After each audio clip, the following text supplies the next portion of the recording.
నమస్తే అండి. నా పేరు డాక్టర్ డివిఆర్డి, సీనియర్ హోమియో కన్సల్టెంట్ని, స్నేహ హోమియోపతి. మెడ నొప్పికి పర్మనెంట్ సొల్యూషన్ ఉందా మరలా రాకుండా అని అడగడం జరిగింది క్వశ్చన్. చాలామంది పేషెంట్స్ అడుగుతుంటారు. ఇప్పుడు జలుబు వస్తుంది ఒకసారి, ఇంకా మళ్ళీ రాకుండా ముందలు ఉన్నాయని అంటే ఎట్లా ఉంటుంది? వచ్చిన దాన్ని కంట్రోల్ చేస్తాం కానీ మళ్ళీ రాకుండా చేయలేం. మళ్ళీ రాకుండా చేయాలంటే ఇమ్యూనిటీ లెవెల్ పెంచుకుంటే దాదాపు రాదు. అప్పుడు కూడా ఒక్కొక్కసారి వచ్చే అవకాశం ఉంటుంది, కానీ ఫ్రీక్వెన్సీ తగ్గించవచ్చు. మెడ నొప్పి కూడా అలాగే ఉంటుంది. మనం పడుకునే విధానం, ఏమన్నా శారీరక శ్రమ చేసేది, తర్వాత ఇట్లాంటివి చాలా రీజన్స్ ఉంటాయి.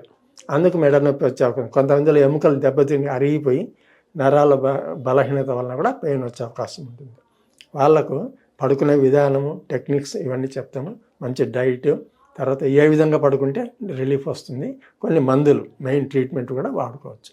అంటే వితిన్ స్టార్టింగ్లో అనుకోండి, ఒక 1 or 2 months వాడుకుంటే సెట్ అయిపోతుంది.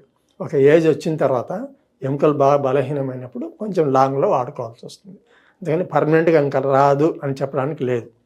మనం చేసే పని, ఇప్పుడు కొంతమంది వ్యవసాయం కూలీలు ఉంటారు, ఇప్పుడు నొప్పి వస్తుంది మందులు వాడుకుంటే తగ్గిపోతుంది. మళ్ళీ రాకుండా అంటే వాళ్ళు బరువులు మొయ్యకూడదు, పని చేయకూడదు. అట్లా ఉండగలుగుతారా? ఉండలేరు. అంటే వాళ్ళ పని వాళ్ళు చేయాలి. సో కొంతమంది పడుకుంటారు, రాత్రి అనుకోకుండా దిండి ఎత్తుకు పెట్టుకోవడము, అంటే డిస్టర్బెన్స్ వలన ఒక్కోసారి మెడ నొప్పి వస్తుంటుంది. ప్రతిరోజు రావాలని రూల్ ఏం లేదు. అట్లా ఆ రోజు పడుకునే విధానం, ఎట్లా పడుకుంటాడో తెలియదు, దిండి ఏం పెట్టుకుంటో తెలియదు. సో ఇట్లాంటి కారణాల వలన కూడా మెడ నొప్పి వస్తుంటుంది. కొన్ని టెంపరీగా ఉంటాయి, అవి తగ్గిపోతాయి. మామూలుగా ఆయిల్ ఇట్లాంటివి వాడుకుంటే తగ్గిపోతుంది.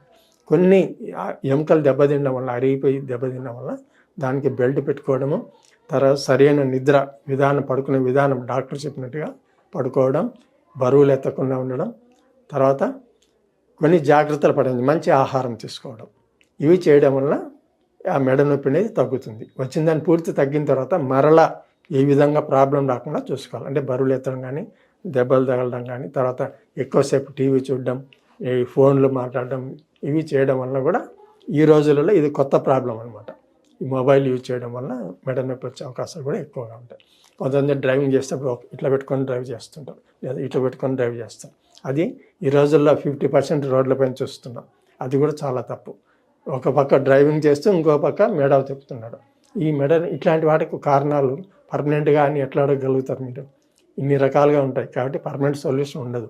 వచ్చిన దాన్ని తగ్గించుకోవడం, మరలా రాకుండా డాక్టర్ చెప్పిన సలహాలు పాటించడం, ఇది ముఖ్యంగా. హోమియోపతిలో ఇలాంటి వాటికి మంచి మందులు ఉన్నాయి. పైపోతే ఒక ఆయిల్ లాంటివి కూడా, మసాజ్ ఆయిల్ కూడా ఇవ్వడం జరుగుతుంది. దీనివల్ల క్విక్ రిలీఫ్ అనేది వస్తుంది. కానీ మళ్ళీ రాకుండా ఉండాలంటే మనం చెప్పినట్లుగా ఫాలో కావాలి. అంటే ఫోన్ కరెక్ట్గా ఎక్కువగా వాడకుండా ఉండడం, ఒకవేళ మాట్లాడాల్సి వస్తే సరైన పద్ధతిలో మాట్లాడుకోవడం, ఇట్లా మాట్లాడి పెట్టేయడం. అంతేగాని ఇట్లా మెడల్లో ఉంచి ఇట్లా ఉంచి చేయడం వల్ల ఆ ప్రాబ్లం ఇంకా పెరిగిపోతుంది. ఒకసారి అవసరమైతే సర్జరీ కూడా చేయాల్సిన పరిస్థితి వస్తుంది. అది కూడా కంప్లీట్ కాకపోవచ్చు, అది చాలా లాంగ్ టైం ఉంటుంది. ఒకసారి రిజల్ట్ రావచ్చు, రాకపోవచ్చు. సో ఈ సమస్యలన్నింటినీ రాకుండా ఉండాలంటే మీ జాగ్రత్తలో మీరు ఉండండి. అంటే సరైన పడుకునే విధానం తెలుసుకోండి, ఫోన్ వాడే విధానం తెలుసుకోండి, తర్వాత బరువులు ఎంతవరకు ఇవ్వాలో అంతవరకు ఎత్తండి. ఇలాంటివి చేయడం, తర్వాత మంచి ఆహారం తీసుకోండి.